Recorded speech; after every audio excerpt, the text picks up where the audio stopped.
bienvenidos a un nuevo capítulo de Salud Consulta Multiplataformas. En esta oportunidad vamos a ver qué es la diabetes mellitus.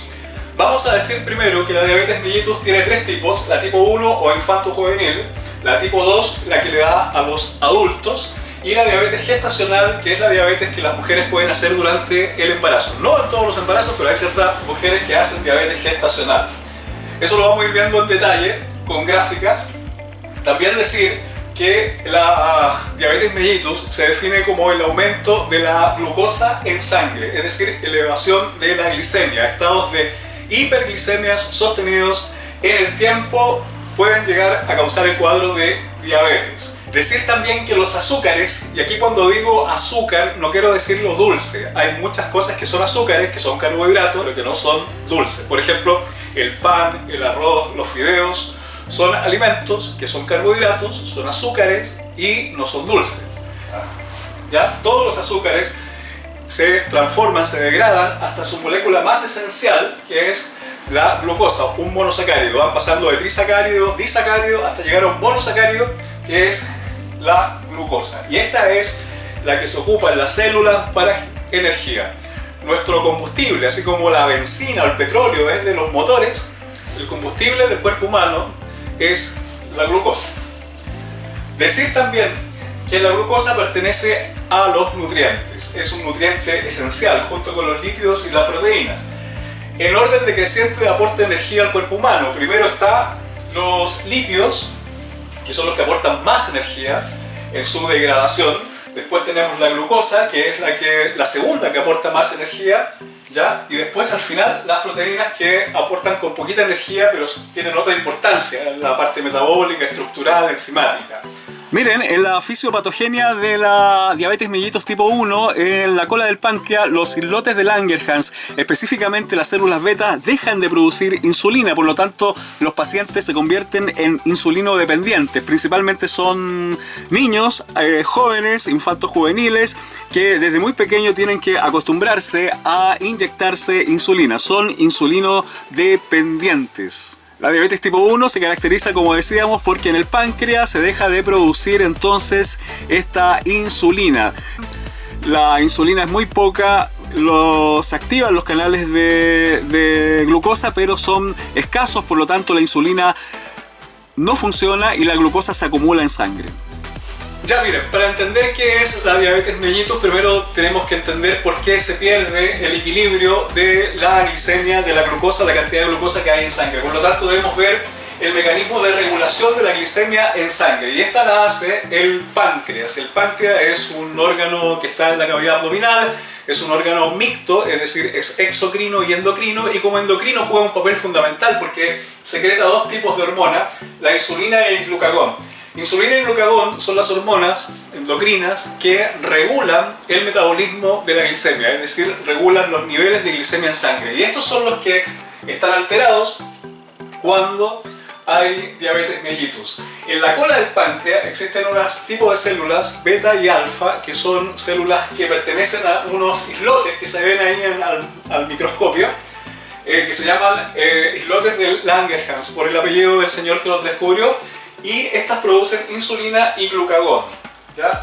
Veamos primero qué hace la insulina. Fíjense, cuando nosotros comemos después de cenar o almorzar, tenemos mucha glucosa en sangre, por lo tanto se estimula a nivel hipotalámico, estimula el páncreas para que secrete insulina. La insulina la vamos a dibujar como este triangulito que está hacia abajo, ¿verdad? El páncreas secreta una cantidad de insulina a la sangre, en la sangre va la glucosa. Cuando llegan a las células, lo que ocurre es que la insulina llega a la membrana de la célula donde están los receptores de insulina. Al colocarse acá, tal como una llave cerradura, estimula la apertura de los canales de glucosa.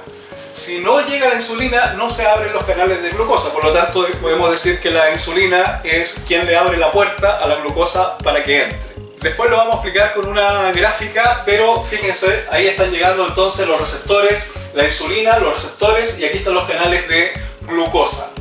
Esta es la fisiología normal. Esto es lo que ocurre cuando nosotros acabamos de comer por lo tanto tenemos un montón de glucosa, se estimula nuestro hipotálamo, el hipotálamo estimula al páncreas para que secrete insulina. Ahora bien, si falta glucosa en sangre, es decir, después de una actividad física extenuante o por estar en ayuna, puede que los niveles de glucosa estén muy bajitos, eso se llama estados de hipoglicemia. ¿Qué tenemos que hacer? Ir y comer, pero si no tenemos comida a la mano, lo que podemos hacer, el cuerpo es sabio, regula estos niveles de glucosa aumentando la producción de glucagón. De los mismos islotes de Langerhans, del páncreas, de la cola del páncreas, sale el glucagón, que es otra hormona, y estimula al hígado, específicamente a las células del hígado, que son los hepatocitos, para que dentro del hepatocito está el glucógeno almacenado y transforme glucógeno en glucosa. De esa forma aumentamos los niveles de glicemia, de glucosa en sangre. Continuamos acá en Salud Consulta. No olviden ingresar al WhatsApp Salud Consulta para que puedan dejar todas las inquietudes de salud y podamos acá conversar y abordar diferentes patologías. Miren, aquí están los valores normales y los valores alterados de las glicemias en sangre. Los valores normales de glicemia en sangre en ayunas son entre 70 y 90 miligramos por decilitro. Esa es la unidad, aunque hay algunos libros que aceptan hasta 100, entre 70 y 90 o 70 y 100 en ayunas para valores normales de glicemia en sangre. Si continuamos en ayuna, sin nada de comida, tenemos que si marcamos entre 100 y 125 miligramos por decilitro, estaríamos hablando de un estado prediabético. También si en ayunas marcamos sobre 126 miligramos por decilitro, es decir, ustedes se toman un hemoglucotés en la mañana y marcan más de 126 miligramos por decilitro, entonces ya se consideran derechamente diabéticos. ¿Cómo se diagnostica esto? Con una curva de glucosa o también con una pesquisa de glicemias que también se hace en APS.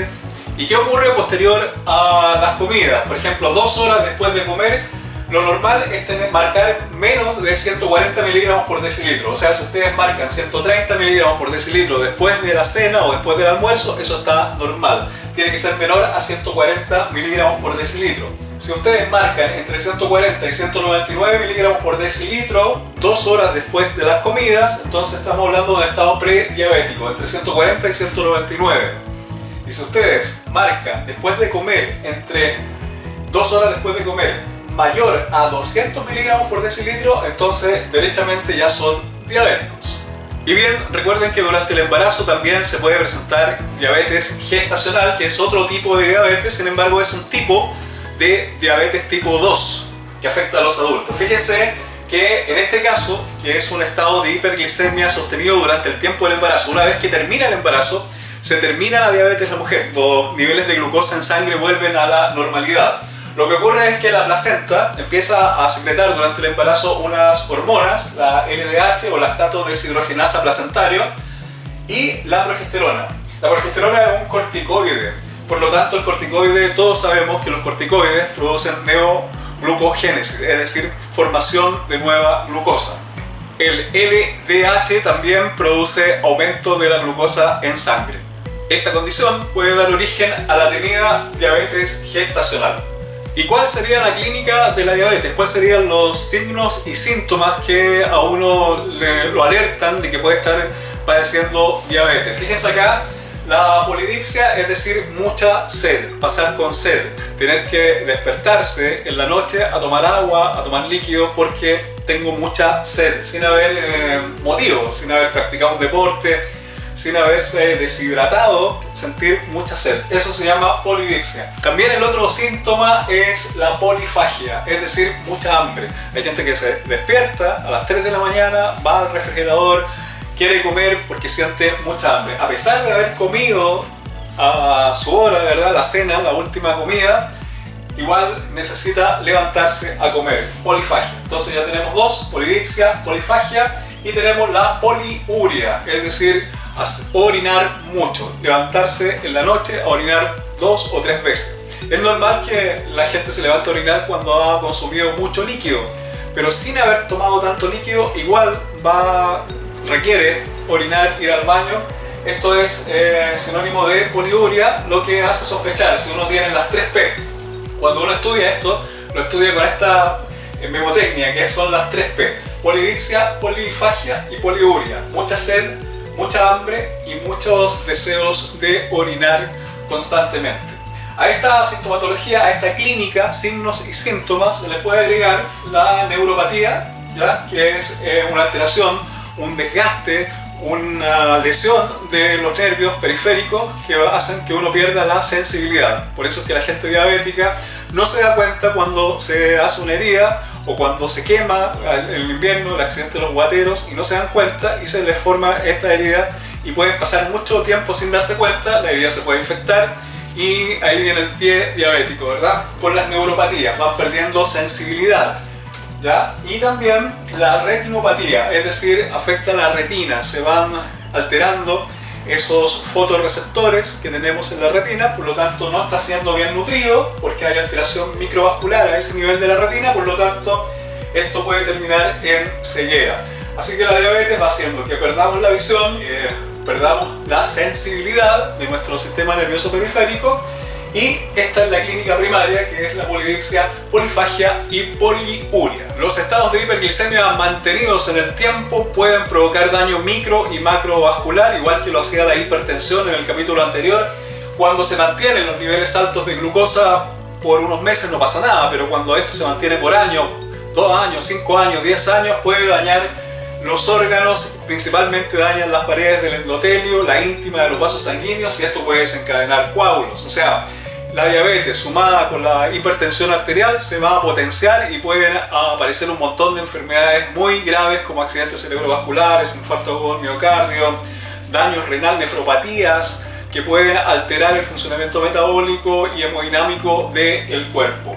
Hay que recordar que la prediabetes, los estados prediabéticos son reversibles. Los estados de diabetes propiamente tal ya no son reversibles o cuestan mucho más. Es raro, se ha visto casos de diabetes que desaparecen, pero es muy raro que cuando uno ya es diabético esto desaparezca.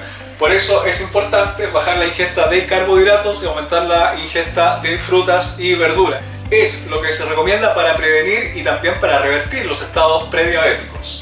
Hay estados prediabéticos en que se recomienda el uso de hipoglicemiantes, fármacos hipoglicemiantes.